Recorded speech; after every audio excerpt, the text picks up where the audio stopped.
আমি এখানে একটা প্যান নিয়েছি, দিয়ে দিচ্ছি অল্প সামান্য জল। এবার এর মধ্যে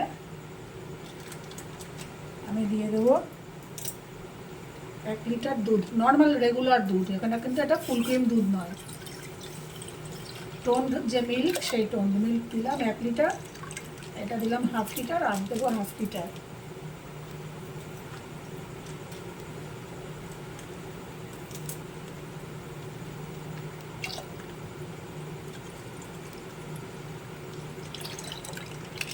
এই 1 লিটার দুধ আমি একটু জাল দিয়ে নেব। দিয়ে দিচ্ছি এখানে বড় চামচের 2 চামচ আমি ঘি। এবার এর মধ্যে দিয়ে দেবো ছোট এলাচ।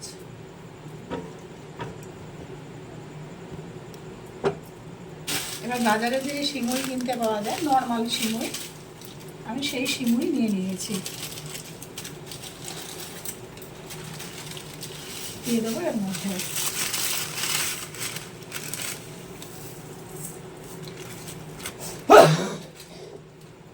দিয়ে এটাকে একটু লাল করে ভেজে নেব, একটু ভেঙে ভেঙে নেব। এবার এটাকে একটু হালকা আছে কিছুক্ষণ ধরে এটাকে আমি একটু লাল করে ভেজে নেব। সিমুইটা এখানে লাল করে ভাজা হয়ে গেছে। এবার আমি এটাকে একটা অন্য পাত্রে তুলে রাখবো। এই কড়াইতেই আমি দিয়ে দিচ্ছি স্বাদ অনুযায়ী চিনি।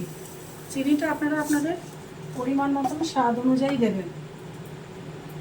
চিনিটা এখন নাড়াবো না, চিনিটা গলতে শুরু করবে, তারপরে আমি নামাবো।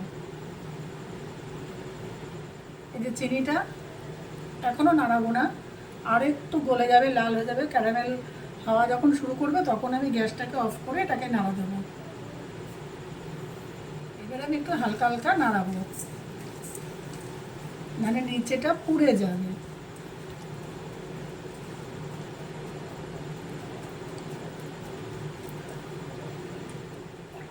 চিনিটা পুরো ক্যারামেল হয়ে গেছে। এবার এর মধ্যে দিয়ে দেবো সামান্য জল,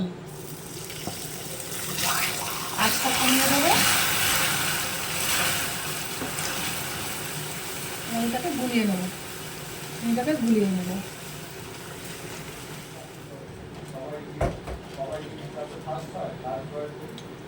এখানে দুধটা খুব ভালো করে ফুটে গেছে।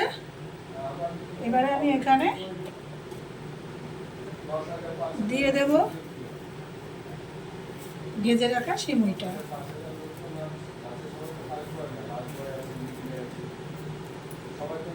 দিয়ে হালকা আছে এটাকে আমি ফুটতে দেবো কিছুক্ষণ।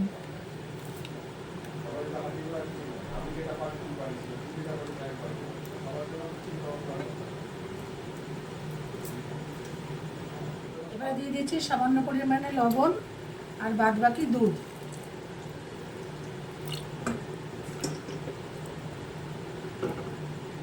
আর বেশি ফুটাবো না, আর দুধ আর ঘন করবো না, কারণ এটা ঠান্ডা হলে আরও অনেক বেশি ঘন হয়ে যাবে। নামাবার আগে দিয়ে দেবো কেওড়া জল একটু। একদম সিম্পল প্রসেস, অনেক কিছুভাবে করা যায়, এটা আমি একদম সাধারণভাবে দেখালাম।